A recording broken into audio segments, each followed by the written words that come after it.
So, I'm at work. This is a clone of Fragrance Du Bois Oud Orange Intense. This is by Scentual Obsessions. This is called Scentual Journey. Pretty much, upon opening, you get the orange. All right, it's kind of a. I don't know if there's any. I didn't look at the notes yet because I wanted to do this one kind of without the notes. I'm picking it up from here. The longevity on this one so far. I chose a day like this. It's kind of rainy. It's cold. It's muggy. It's not expected to get out of the 50s today, and I knew that yesterday, so I decided to wear this today as a way to test this one out, because we're in the summer and I'm not going to have many days like this, and I think this is kind of the days it's appropriate to wear this. So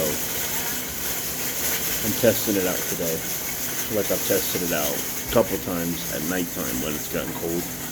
But this one I'm giving it a full day's wearing. So I may come back to review this one again, probably in the winter time. But as of now, it's cold, it's muggy, it's rainy, it's wet, it's damp. I'm working in a cold section today. I'm doing my normal Sunday and Wednesday job, and it's surviving pretty good. I've had it on since about 5:30 in the morning. The dry down's over here. Here I'm getting a little bit of kind of a little bit of a muskiness, sort of I don't know how to say this, but like a citrusy musk. It's a little dark, a little spicy, probably coming from the oud. Oud tends to add a little bit of spice to this. This is an extrait de parfum, so the problem is as you go higher up in oil content, you go lower in projection because there's not as much alcohol to push it. So this one's going to sit kind of close to the skin unless you add ambroxan or ISOE Super. But I didn't. I actually ran out, so I need to get more sometime this week. So this one, in order for it to really be sort of noticed, I'm going to have to refresh. But that's what you get with a higher oil content. You get less projection. But the performance on this is great, though. Still going pretty strong. We're down to the base notes, I think, or going into the base. But I've been picking it up all day since I've been at work, and I've been at work for the last 2 hours, 6 o'clock. So, need to get me a haircut soon.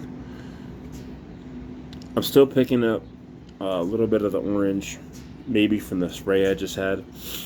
I don't know, but I covered myself on this. You have to with an extrait. And I like it. It's simple. I would wear it on, like I said, on days like this, or you probably could dress this one up a little bit. And his fragrances are pretty cheap. This is a 30 ml, and you get it for $40. Now, I say cheap in that for the quality of what you get. This Tom Ford looking bottle is not the bottle you're going to get it in. You're going to get it in a black cap. This is an old cap. But I believe it is anyway. But you get really good quality with his stuff. The price per milliliter is a little high, but it's worth it. You get what you pay for with this. And I would consider this an indie brand, I guess. I don't know if I would consider him a clone house, because I think a lot of his fragrances are not meant to be direct clones. They're meant to be kind of inspired by, meaning like his own twist on these things. Because I have a couple of the originals of stuff that he has sent me, and they're not direct one-to-one clones like Fresh Guy with the Versace Man of Fresh. His is actually a little spicier, a little stronger. So I don't know that I would call him a clone brand. I probably would call him an inspired by or an indie brand. But it's some good stuff, man. You got to get your hands on Scentual Obsessions. This stuff, for what it is, this is probably some of the highest quality you're going to get in a fragrance like this.